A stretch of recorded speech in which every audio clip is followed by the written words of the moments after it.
Кейде адамның бүкіл тағдырын өзгерту үшін бір үзім нан, бір ауыз жылы сөз, немесе бір сәттік мейірім жеткілікті болады. Байлық та, атақ та, мансап та уақытша, ал жақсылықтың ізі жүректе мәңгі қалады. Бұл жоқшылықтың ең ащы дәмін татқан, бірақ жүректеріндегі үміт отын өшірмеген екі жетімнің тағдыры. Күздің қара суығы ерте түскен жыл еді. Аспанда қалың бұлт торлап, жаңбыр тоқтаусыз сіркіреп тұрды. Ауыл шетіндегі ескі аялдамада 12 жасар Айбар тізесін құшақтап отырған. Үстіндегі жұқа күртешесі әлде қашан су болып кеткен. Аяғындағы тозған аяқ киімін табаны ашылып, су кіріп тұр. Қарны аш. Кеше түстен бері аузына бір түйір ас салмаған. Әкесі кен орнындағы апатта қаза тапқан. Анасы ауыр дерттен көз жұмғанына бір жылда болмаған. Туыстарының әрқайсысы өз жағдайын айтып, баланы паналатуға жүрексінді. Сөйтіп Айбар балалар үйіне жіберілген. Бірақ ол жерде өзін бөтен сезініп, бірнеше күн бұрын қашып кеткен еді.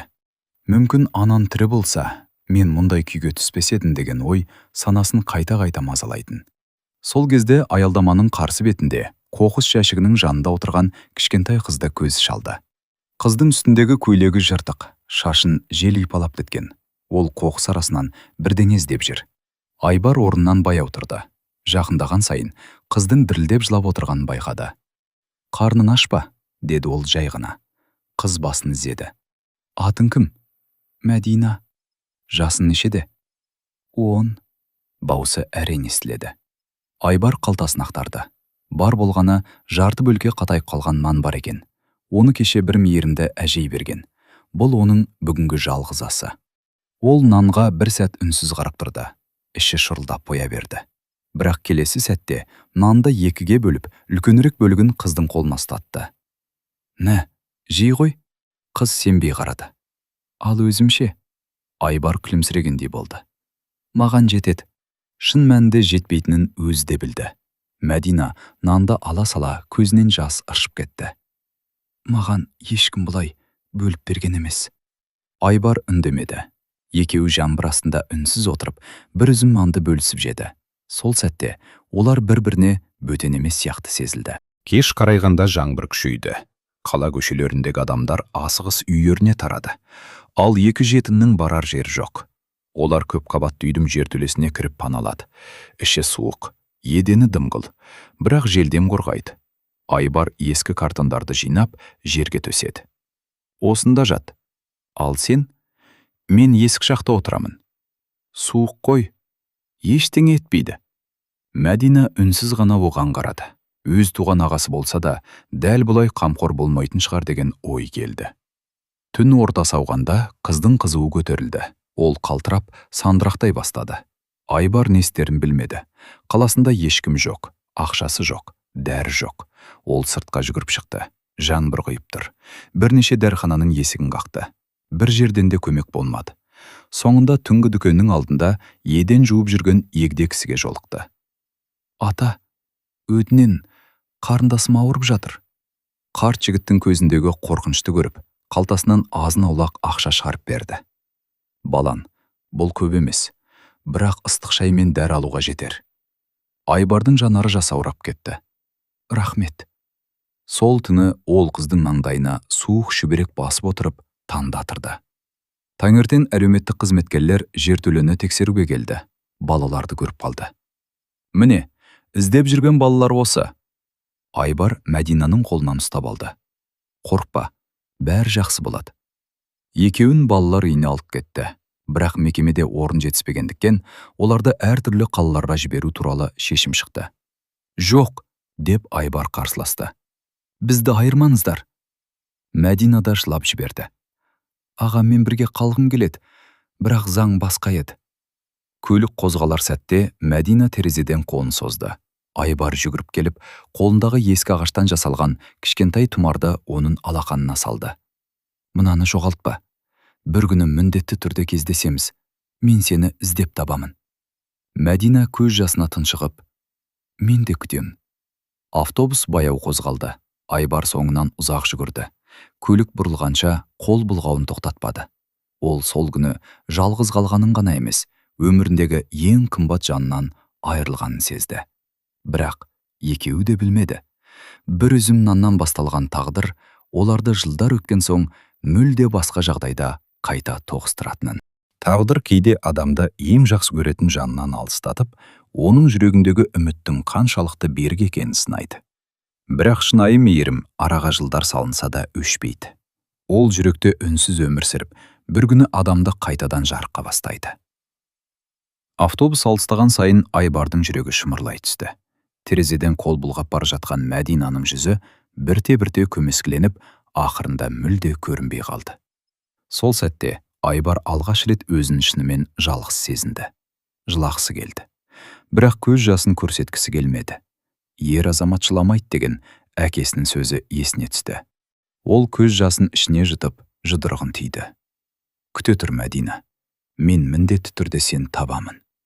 Айбарды облыс орталығындағы үлкен балалар үйіне орналастырды. Бір қарағанда бәрі қалыпты көрінді.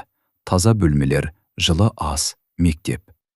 Бірақ сыртқы тыныштықтың ар жағында ешкім көрмейтін ауыр өмір бар еді. Үлкен балалар әлсіздерді қорқытып, тамағын тартып алатын. Кейбір тәрбиешілер бәрін байқаса да үндемейтін. Ал Айбар мұндай әділетсіздікке көне алмады. Бір күні кешкі ас кезінде 9 жасар еркінің нанын 2 жасөспірім тартып алды. Бала үнсіз жылап отырды. Айбар орнынан тұрды. Нанды қайтарыңдар. Екеуі мысқылдап күлді. Әйтпесе не істейсің? Ол сендердің несібелерің емес. Бойы өзінен әлдеқайда ұзын балалар Айбарды итеріп жіберді. Бірақ ол қайта тұрды. Жерден тұра сала әлгі нанды жұлып алып, еркінге ұстатты. Сол-ақ екен, төбелес басталып кетті. Айбар соққының астында қалды, беті көгерді, ерні жарылды. Дегенмен қолындағы нанды жерге түсірмеді. Тәрбиешілер келгенде балалар жан-жаққа қаша жөнелді. Сол күннен бастап, балалар үйіндегі кішкентайлар Айбарға ерекше қарай бастады. Өйткені ол әлсізді қорғаудан қорықпайтын. Ал Мәдинаны басқа қаладағы қыздарға арналған интернатқа апарды. Алғашқы күннен-ақ ол өзін өтен сезінді. Түнде жастығын құшақтап жылайтын. Қалтасында Айбар берген кішкентай ағаш тұмар ғана бар. Оны күн сайын алақанына алып, «Ағатай, сен амансың ба?» деп сыбырлайтын. Арада бірнеше ай өтті. Қыстың ең суық күндерінің бірі еді. Мәдинаның бөлмесіне жаңа қыз келді. Аты Әсел. Жас шамасы өзімен қатарлас. Әкесі мен анасынан жол апатынан айырылған. Екеуі көп ұзамай жақын дос болып кетті. Бірі екіншісінің мұңын үнсіз түсінетін. Бір кеште интернаттың қоймасынан азық-түлік жоғалды. Кінәні еш дәлелсіз Мәдина мен Әселге жапты. Қыздар қанша ақталғанмен ешкім тыңдамады. Сол түні оларды кешкі астан айырды. Мәдина үндемеді, бірақ жүрегі қатты ауырды. Анам тірі болғанда ешкім маған бұлай жала жаппас еді, деген ой жанын күйзелтті. Келесі күні күтпеген жағдай болды. Асхананың еденін жуып жүрген егде аспаз апай Мәдинаны шақырып алды. Қызым, кеше сенің көзіңмен бәрін түсіндім. Мынау саған. Ол дастарханның астынан кішкентай дорба шығарды. Ішінде 2 бөлке жаңа піскен нан, аздап ірімшік пен алма бар екен. Мәдина тамырға қалды. Маған болмайды. Болсын. Аш адамның дұғасы қабыл болады. Тек бір нәрсені ұмытпа. Өзің тоқ болғанда да аш жүрген жанды есінен шығарма. Мәдинаның көзіне жас келді. Ол дәл сол сәтте Айбармен бөліскен бір үзім нан есіне түсті. Бәлкім, жақсылық осылай қайта оралатын шығар деп ойлады. Ал Айбар мектепте үздік оқушылардың қатарына қосыла бастады. Математикадан ерекше қаш білеті байқалды. Бір күні есеп шығару жарысында бүкіл аудан бойынша бірінші орын алды. Сыйлық ретінде кітаптар мен шағын шәкіртақы берілді. Балалар қуанып жатқанда Айбардың ойында бір ғана нәрсе болды. Егер осы ақшаны жинасам, Мәдинаны іздеуге жұмсармын. Сол күннен бастап ол әр тиынын үнемдей бастады. Көктем келді. Интернаттағы қыздарды қала саябағына серуенге алып шықты. Мәдина алғаш рет көп адамның арасын көрді. Кенет қарсы бетпен балалар үйінің автобусы өте шықты. Терезеден бір бала сыртқа қарап отыр екен. Оның жанары Айбарға қысап кетті. Айбар! Мәдина бар даусымен айқайлады. Автобус тоқтамады. Ол артынан жүгірді. Бірақ тәрбиеші қолынан ұстап қалды. Автобус көзден ғайып болды. Мәдина ұзақ уақыт үнсіз тұрды. Жүрегі бір түрлі сезімді бастан өткерді. Бұл шынымен ол болды ма? Әлде мен сағыныштан ғана солай көрдім бе? Сол түні Айбарда ұйықтай алмады. Белгісіз бір сағыныш жүрегін мазалап тұрды. Ол жастығының астынан кішкентай қағаз шығарып қарады. Онда өз қолмен жазылған жалғыз сөйлем бар еді. Бір күні біз міндетті түрде кездесеміз. Ол қағазды қайта бүктеп қойды. Бірақ дәл сол сәтте екеуі де сезбеді. Тағдыр оларды тағы бір рет кездестіруге өте жақын қалған еді. Алайда алда екеуінің де өмірін төңкеріп жіберетін ауыр сынақ күтіп тұрған болатын. Кейде адам өміріндегі ең үлкен өзгеріс үлкен байлықтан емес, бір адамның сенімінен басталады. Бір жылы сөз сынған рухты қайта тірілтеді, ал адал ниетпен жасалған дұға уақыт өте келе тағдырдың бағытын өзгертеді. Көктемнің соңғы айы болатын. Балалар үйінің ауласы көгеріп, ағаштар бір жарып тұрғанмен, Айбардың көңілінде әлі де күздің қара бұлты сейілмеген еді.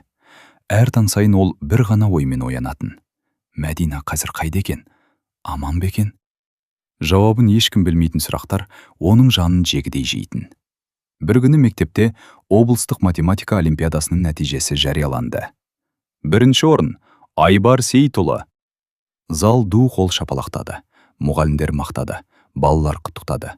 Бірақ Айбар сахнадан түсе сала медалін үнсіз қалтасына салды. Ол үшін марапаттан да маңызды бір арман бар еді. Жарыстан кейін жасы 60-тан асқан қария мұғалім Айбарды тоқтатты. Бұл мектептің ардагер ұстазы Қасым ағай болатын. Балам, сенің көзіңнен бір мұңды байқаймын. Айбар үнсіз қалды. Кейде жүректегі ауыр рухты бөліскен жеңілдейді. Сол күні ол алғаш рет әкесі мен анасын, Мәдинамен қалай танысқанын, бір үзім нанды қалай бөліскендерін түгел айтып берді. Қасым ағай ұзақ үнсіз отырды. Сосын жай ғана: есінде болсын балам. Байлық адамның қалтасында емес, жүрегінде болады. Сен 12 жасында бай болыпсың. Менде ештеңе жоқ қой. Жоқ, сенде ең қымбат нәрсе бар. Ол адамдық. Сол күннен кейін Қасым ағай Айбарға сабақтан кейін қосымша білім бере бастады. Математика, экономика, кітап оқу, адамдармен дұрыс сөйлесу, еңбек ету. Ақша адал еңбекпен келсе ғана берекелі болады дейтін ол. Айбар әр сөзді жүрегіне тоқып жүрді. Ал Мәдина тұрған интернатта жағдай күрделене түсті. Жазғы демалыс жақындаған сайын кейбір қыздарды жұмысқа орналастырамыз деген адамдар жиі келетін болды. Қымбат көлікпен келеді, тәттілер таратады, әдемі киім көрсетеді. Бізбен бірге жүрсеңдер, жақсы өмір сүресіңдер. Көп қыздар сеніп қалатын, бірақ асханадағы Зейнеп апай олардың келген сайын мазасызданатынын Мәдина байқап жүрді. Бір күні апай оны оңаша шақырды. Қызым, бейтаныс адамның тәтті сөзіне ешқашан сенбе. Неге? Өйткені бұл өмірде бәрі бірдей мейірімді емес. Сонда олар кімдер? Зейнеп апай ауыр күрсінді. Кейбіреуі жетім балаларды алдап, жаман жолға түсіреді. Мәдинаның денесі түршігіп кетті. Бірнеше күннен кейін интернат директоры бірнеше қыздың аты жөнін оқыды. Солардың ішінде Мәдинаның да есімі бар еді. Сендерді қаладағы демалыс лагеріне апарамыз. Қыздар қуанып кетті. Бірақ Зейнеп апайдың өңі бірден өзгерді. Ол ештеңе демеді, тек Мәдинаға алаңдай қарады. Кешке қарай Зейнеп апай жасырын түрде Мәдинаның қолына кішкентай қағаз ұстатты. Егер бір нәрсе күмәнді болса, осы мекенжайға бар. Қағазда тек бір ғана сөйлем жазылған еді. Балаларды қорғау орталығы. Мұны ешкімге көрсетпе. Сол түні Мәдина ұйықтай алмады. Айбар сыйлаған ағаш тұмарды алақанына қысып жатып. Алла, егер ол аман болса, бір күні кездестіре көр, деп көз жасымен дұға етті. Ал дәл сол уақытта Айбар да балалар үйінің терезесінен жұлдыздарға қарап тұрды. Анашым, егер мені естіп тұрсаңыз, Мәдинаны қорғаңызшы. Бұл екі қаладағы екі жетімнің бір уақытта жасаған дұғасы еді. Бір аптадан кейін лагерге апаратын автобус интернат қақпасына келіп тоқтады. Қыздар қуанып мінді. Мәдина да отырды. Бірақ автобус жүре бастағанда, оның көзі жол шетінде тұрған Зейнеп апайға түсті.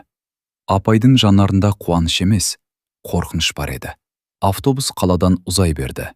1 сағат өтті, 2 сағат өтті. Бірақ олар демалыс лагеріне апаратын бағытпен емес, иен далаға қарай кетіп бара жатты.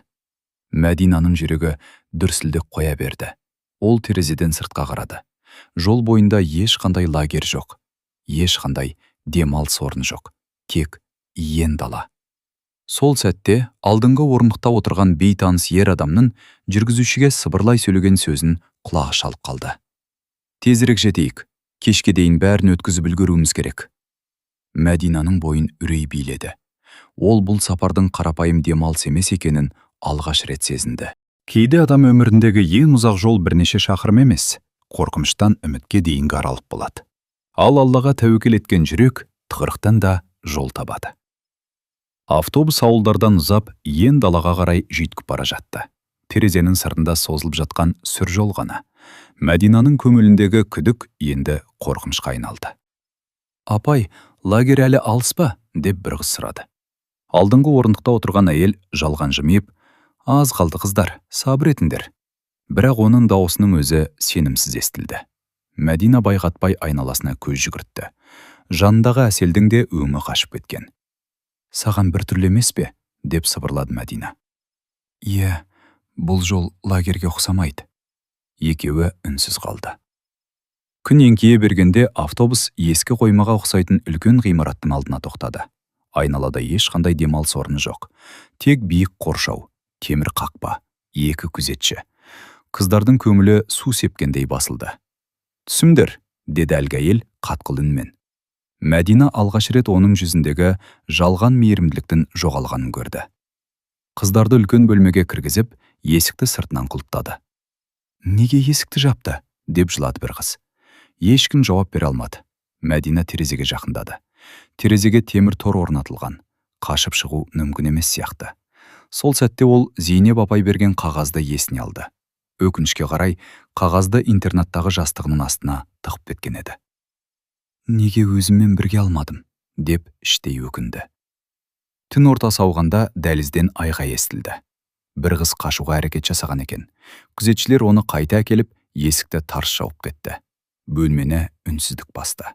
Көк қыз көз жасын тыя алмады. Мәдина жүрегінде бір ғана дұға қайталай берді. «О Алла, бізді құтқара көр». Дәл сол түні жүздеген шақырым жерде Айбар ұйықтай алмай отыр еді. Соңғы кездері ол үнені мазасыз болатын. Белгісіз бір сезім жанын қоярға жер таптырмайтын. Қасмағай мұны байқап қалды. «Не болды, балам?» «Білмеймін, бір нәрсе болған сияқты». Кейде жүрек сезеді. Осы кезде балалар үйінің телефоны шырылдады. Директор бірден Қасмағайды шақырды. Облыстық полиция барлық балалар үйлеріне хабарласып жатыр екен. «Не болыпты?» Бірнеше қыз із-түссіз жоғалып кеткен. Айбардың жүрегі зу ете қалды. «Қай интернаттан?» Директор қағазға қарап тұрып, мекеменің атауын айтты. Бұл Мәдина тұрған интернат еді. Айбардың өңі бозарып кетті. «Жоқ. Сен оларды танисың ба?» Айбар әрең сыбырлады. «Сол жерде менің қарындасым бар». Ертеңіне полиция іздеу жұмыстарын бастады, бірақ нақты дерек жоқ. Автобустың нөмірі жалған болып шықты. Құжаттары қолдан жасалған. Із кесілді. Қасымағай Айбардың иығына қолын қойды. «Балам, қазір сабыр сақтау керек. Мен күтіп отыра алмаймын. Жалғыз өзің ештеңе істей алмайсың. Бірақ мен үндемей де тұра алмаймын». Сол күні Айбар өмірінде алғаш рет үлкен мақсат қойды. «Мен оқимын, еңбек етемін, күшті болам. Бір күні міндетті түрде Мәдинаны табамын. Қандай қиындық болса да, іздеуді тоқтатпаймын». Қасымағай оның көзіне қарап: «Осы сөзінен ешқашан тайма, балам. Ниетің түзу болса, Алла жол ашады», деді. Ал қоймада отырған қыздардың үміті сөне бастаған еді. Кенет түнгі 3-4 шамасында сырттан қатты дыбыс естілді. Иттер үрді. Біреулер айқайлап жатты. Артынша: «Полиция, есікті ашыңдар!» деген дауыс жаңғырды. Қыздар орындарынан атып тұрды. Дәлізде абыр-сабыр басталды. Бірнеше ер адам терезеден қашуға ұмтылды. Сырттан көліктердің жарығы түсіп тұр. Есіктің құлпы бұзылды. Бөлмеге полиция қызметкерлері кірді. «Қорықпаңдар, сендер қауіпсізсіңдер». Қыздар еміреп жылап, бір-біріне құшақ сала бастады. Мәдина тізерлеп отырып: «Әлхамдулилля», деп көз жасына ерік берді. Ол сол сәтте бұл құтқарылудың тек адамдардың емес, Алланың мейірімен болғанын жүрегімен сезінді. Бірнеше ай өткен соң қыздар қайтадан интернатқа оралды. Өмір бұрынғы қалпына келгендей көрінді. Бірақ Мәдина бұрынғы Мәдина емес еді. Ол бір нәрсені анық түсінді. Адам өміріндегі ең үлкен байлық қауіпсіздік, иман және жанашыр адамның болуы. Ал Айбар болса, күн сайын білімге бар ынтасымен кірісті. Өйткені ол бір күні тек Мәдинаны ғана емес, тағдыр тауқыметін көрген талай жетімге сүйеніш болатын адамға айналуды армандай бастады. Екеуі екі қалада жүріп, бір-біріне берген уәдені ұмытқан жоқ. Бірақ олар әлі білмейтін. Тағдыр олардың өміріне көп замай бәрін өзгертетін тағы бір адамды алып келуге дайындалып жатқан еді. Алла кейде пендесіне байлықты бірден бермейді. Әуелі сабырын сынайды, жүрегін шымдайды, еңбегін таразылайды. Сол сынақтан сүрінбей өткен жан ғана берекенің шынайы қадірін түсінеді. Арада 12 жыл өтті. Бала күнінде жаңбыр астында бір үзім нанды бөліскен Айбар мен Мәдина енді есейген еді. Бірақ уақыт олардың сырт келбетін ғана өзгертті. Жүректеріндегі бір-біріне деген сағыныш сол қалпында қалған. Айбар университетке грантпен түсті. Күндіз оқиды. Түнде қоймада жүк тасиды. Демалыс күндері құрылыс алаңында жұмыс істейді. Кейде таң атқанша ұйықтамайтын, бірақ ешқашан шағым айтпайтын. Өйткені ол жоқшылықтың не екенін жақсы білетін. Ай сайын тапқан ақшасының аз ғана бөлігін өзіне жұмсап, қалғанын жинақтап жүрді. Қасым ағай бір күні күлімсіреп: «Байлық ақша жинаудан емес, тәртіптен басталады, балам». Айбар басын изеді. Ол осы сөзді өмірлік қағидасына айналдырды. Университеттің соңғы курсында кәсіпкерлерге арналған байқау жарияланды. Әр студент өз бизнес жобасын қорғауы керек еді. Көпшілік сәнді қосымшалар мен ойын-сауық жобаларын ұсынды. Ал Айбардың жобасы мүлде басқа болатын. Ол ауылдағы қолөнершілерінің өнімдерін интернет арқылы сататын шағын платформа жасауды ұсынды. «Неге дәл осы идея?» деп сұрады қазылардың бірі. Айбар сәл ойланып тұрып: «Себебі мен жоқшылықтың қандай болатынын білемін. Ауылдағы еңбекқор адамдардың еңбегі бағаланса, талай отбасының тұрмысы түзелер еді». Залда тыныштық орнады. Қазылар оның жауабына риза болды. Бірнеше күннен кейін нәтиже шықты. Бірінші орын Айбар. Жүлде ретінде оған инвестиция берілді. Бұл оның кәсіпкерлік жолындағы алғашқы үлкен қадам еді. Ал Мәдина медициналық колледжді үздік тәмамдады. Ол балалар бөлімінде мейіргер болып жұмысқа орналасты. Жалақысы көп емес, бірақ ол жұмысына шын ықыласымен кірісті. Бір күні ауруханаға 4 жасар жетім қыз түсті. Қыз ешкіммен сөйлеспейтін, тіпті тамақ та ішпейтін. Мәдина күн сайын оның қасына отырып, ертек айтып беретін. Бірнеше күннен кейін қыз алғаш рет күлімсіреді. Дәрігерлер таңғалды. «Қалай қол жеткіздің?» Мәдина жай ғана: «Кейде балаға дәрден бұрын мейірім керек», деді. Бірақ өмір тағы да сынақ дайындап қойған еді. Аурухананың қаржылық жағдайы қиындап, көптеген қызметкер қысқартылды. Солардың қатарында Мәдина да бар еді. Қолында тұрақты жұмысы жоқ, жинайтын ақшасы аз. Пәтер ақысы төленбеген. Бір сәтке оны мүніті сөне бастағандай болды. Сол түні ол баяғы ағаш тұмарды қолына алды, көзінен жас тамып: «Уа Раббым, егер бұл есікті жапсан, одан да жақсы есікті аша көр», деп дұға етті. 2 аптадан кейін күтпеген қоңырау түсті. Оған қайырымдылық қорының балаларға арналған оңалту орталығында жұмыс ұсынылды. Бұл жерде тек емдеу емес, жетім және мүмкіндігі шектеулі балаларға психологиялық қолдау көрсетілетін. Мәдина қуана келісті. Жұмыс барысында ол балаларға тігін, қолөнер, сурет салуды үйрететін шағын үйірме ашуды ұсынды. Қор басшылығы оның идеясын қолдады. Көп ұзамай балалар жасаған бұйымдар жәрмеңкеде сатыла бастады. Түскен қаржы түгелдей балалардың қажетіне жұмсалды. Бұл іс көп адамның назарын аударды. Ал Айбардың шағын жобасы жылдан жылға кеңейе түсті. Бірнеше ауыл қосылды, кейін бірнеше облыс. Одан соң шетелге экспорт басталды. Жүздеген адам жұмыспен қамтылды. Бір сұхбат барысында журналист одан: «Табысыңыздың құпиясы неде?» деп сұрады. Айбар сәл жымиып: «Бір үзім нанның қадірін ұмытпау». Журналист оның сөзінің мағынасын түсінбеді. Ал Айбар сол сәтте жаңбырлы күнді, жыртық көйлек киген кішкентай қызды және жарты бөлке нанды есіне алып тұрған еді. Бір күні халықаралық кәсіпкерлер форумына шақырту келді. Онда әлемнің түкпір-түкпірінен табысты кәсіпкерлер жиналмақ. Айбар шақыртуды қабылдады. Ол бұл сапардың өмірін мәңгілікке өзгертетінін әлі білмейтін. Дәл сол форумға қайырымдылық жобасының жетекшісі ретінде Мәдина да шақырылған болатын. Екеуінің арасын енді небәрі бірнеше күн ғана бөліттіреді. Кейде адам жылдар бойы іздеген жанмен бір бөлмеде отырып, оны бірден тана алмайды. Өйткені уақыт жүзді өзгертеді. Бірақ жүректегі жақсылықтың ізі ешқашан өзгермейді. Алла жазған кездесу өз уақытынан ешқашан кешікпейді.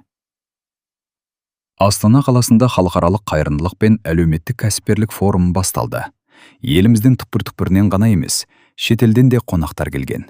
Зәулім ғимараттың үлкен залында жүздеген адам жиналды. Экраннан бірінен кейін бірі табысты кәсіпкерлердің жобалары көрсетіліп жатты. Жүргізуші келесі спикерді таныстырды. Бүгінгі арнайы қонағымыз мыңдаған адамды жұмыспен қамтып, ауыл кәсіпкерлерін қолдаған жас кәсіпкер Айбар Сейітұлы. Залду қол шапалақтады. Айбар сахнаға баяу көтерілді. Сөзін әдеттегідей қарапайым бастады. Менің жетістігімнің негізі бай отбасында туғаным емес, керісінше, жоқшылық маған ең үлкен ұстаз болды.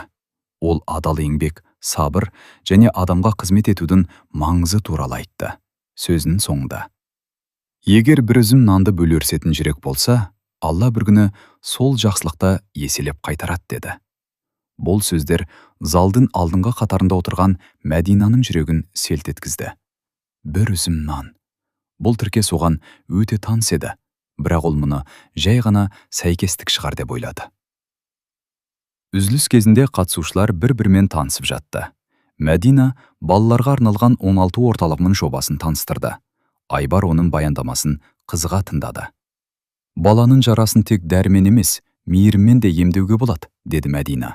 Айбар еріксіз күлімсіреді. Өте дұрыс айтасыз. Екеуі алғаш рет қол алысты. Мен Айбармын, Мәдинамын. Екеуі де сыпайы жымиды. Бірақ өткен жылдар олардың жүзін соншалық өзгерткен еді, ешқайсысы бірден тани алмады. Кешкісін форум қонақтарына арналған қайырымдылық аукционы өтті.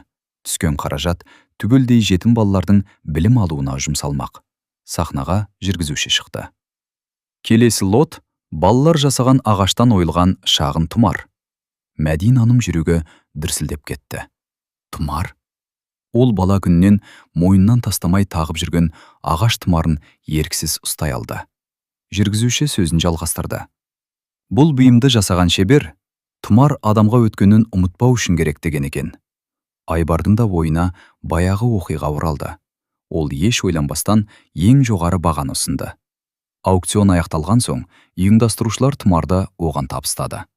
Айбар ағаш бұйымды алақанына салып ұзақ қарады. Көз алдына жаңбыр астында дірілдеп отырған кішкентай қыз келді. Форум аяқталғаннан кейін қонақтар дәлізде суретке түсіп жатты. Мәдинаның мойнындағы кішкентай ағаш тұмар сыртқа шығып кетті. Айбардың көзі кенет соған түсті. Жүрегі тоқтап қалғандай болды. Ол бір қадам жақындады. Кешіріңіз, бұл тұмарды қайдан алдыңыз? Мәдина таңырқап қалды. Неге сұрадыңыз? Себебі, дәл осындай тұмарды мен бір адамға берген едім. Мәдинаның жүзі бірден өзгерді. Оны маған бір ағатай берген. Қашан? 12 жасында. Айбардың даусы дірілдеп кетті. Сенің атын Мәдина ма? Қыздың көзінен жас ыршып шықты. Иә. Сен аялдамадағы қызсың ба? Мәдина үнсіз басын изеді. Келесі сәтте екеуі де сөйлей алмады. Араларындағы 12 жыл көз алдында бір сәтте өте шыққандай болды. Жаңбыр, жарты бөлке нан, жертөле, қоштасу, автобус, уәде. Бәрі қайта тірілгенде еді. Мәдина көзіне жас алып: сен расымен Айбарсың ба? Иә. Мен сені қанша жыл іздедім? Мен де. Екеуі үнсіз құшақтасты. Залдағы адамдар не болғанын түсінбесе де, бұл көрініске толқып қарап тұрды. Осы сәтті алыстан бақылап тұрған Қасым ағайдың да жанарына жас үйірілді. Ол форумға арнайы шақырылған еді. Жанына келген тілші: ағай, неге жылап тұрсыз деп сұрады. Қасым ағай жымиып жауап берді: мен байлықтың адамды емес, жақсылықтың адамды қайта қауыштырғанын көріп тұрмын. Сол кеште Айбар мен Мәдина ұзақ әңгімелесті. Екеуі өмірлерінде болған барлық ауыр күндерді еске алды. бір-бірінің тірі екеніне қайта-қайта шүкіршілік айтты. Айбар үнсіз ғана: «Мен саған берген уәдемді кеш болса да орындадым». Мәдина көз жасын сүртіп: «Жоқ, бұл уәдені сен емес, Алла орындатты». Екеуі де үнсіз көкке қарады.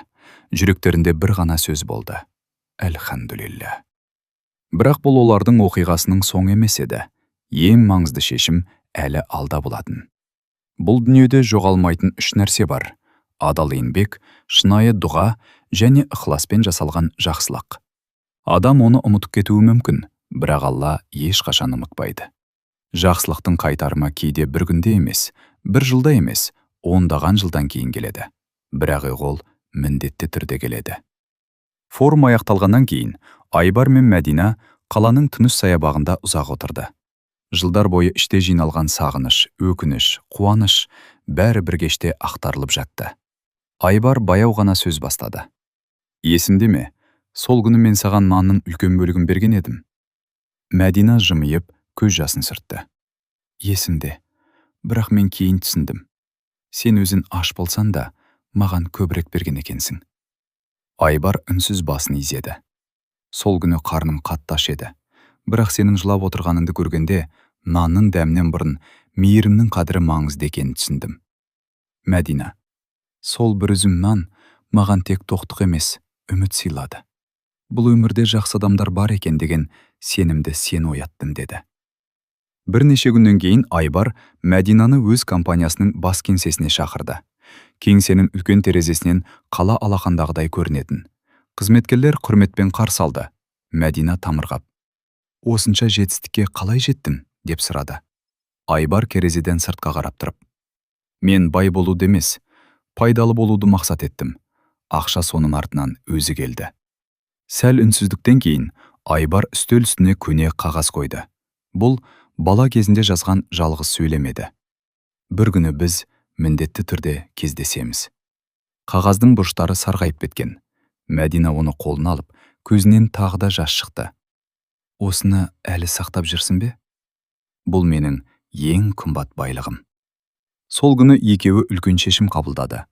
«Біз сияқты балалар енді ешқашан жалғыз қалмау керек», деді Мәдина.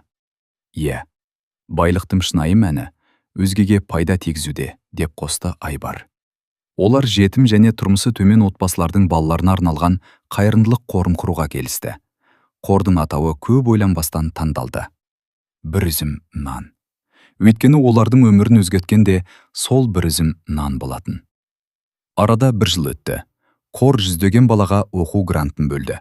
Талай отбасыға баспана жөндеуге көмектесті. Ауылдарда кітапханалар ашылды. Дарынды жастарға шәкіртақы тағайындалды. Ең бастысы, балалар өздерін жалғыз сезінбейтін болды.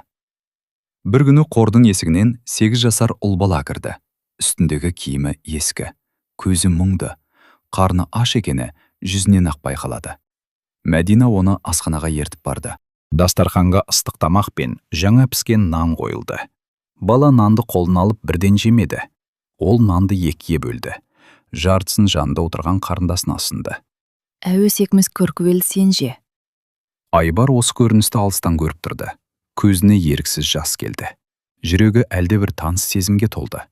Жылдар бұрынғы жаңбырлы күн, суық аялдама, жарты бөлке нан. Бәрі көз алдынан кино лентасындай сырғып өтті. Кешке қор ұжымы тарағаннан кейін Айбар мен Мәдина балалар алаңында біраз үнсіз отырды. Аспанда сансыз жұлдыз жымыңдап тұрды. «Егер сол күні сен маған нан бермегенде, мүмкін біз бүгін бұл жерде отырмас едік», деді Мәдина. Айбар жымиып: «Жоқ, бізді бұл жерге жеткізген мен емес». «Онда кім?»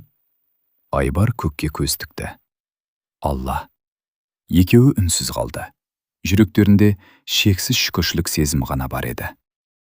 Көп ұзамай Қасым ағай дүниеден өтті. Өсиетінде бір ғана сөйлем жазылыпты: «Жақсылық жасаудан ешқашан шаршамаңдар. Адам ұмытса да, Алла ұмытпайды». Бұл сөз қордың бас ғимаратының кіреберісіне алтын әріптермен жазылды. Оны оқыған әр адам ойланып қалатын. Жылдар өте берді. Айбардың компаниясы халықаралық деңгейге шықты. Мәдинаның қайырымдылық жобалары көптеген елге үлгі болды. Екеуі миллионер атанды. Бірақ олар ешқашан сән салтанатпен мақтанбады. Өйткені олар жоқшылықтың ащы дәмін ұмытқан жоқ. Әр жаңа жетістік сайын «Әлхамдулилля» деп шүкіршілік айтуды әдетке айналдырды. Бір күні журналист Айбардан сұрады: «Өміріміздегі ең үлкен инвестиция қандай болды?» Айбар күлімсіреп жауап берді: «Ақша емес». «Онда не?» «Бір үзім нан». Журналист тамырғап қалды. Ал Мәдина сөзін жалғады: «Адам кейде қолындағы азын бөлсе, Алла оған күтпеген жерден мол береке береді. Біз соның тірі куәсіміз. Өмірде байлық та, мансап та, атақ та мәңгі емес. Бірақ біреудің көз жасын сүрткен сәт, аш адамға берген бір үзім нан, жетімнің басынан сипаған алақан мәңгілік сауапқа айналуы мүмкін.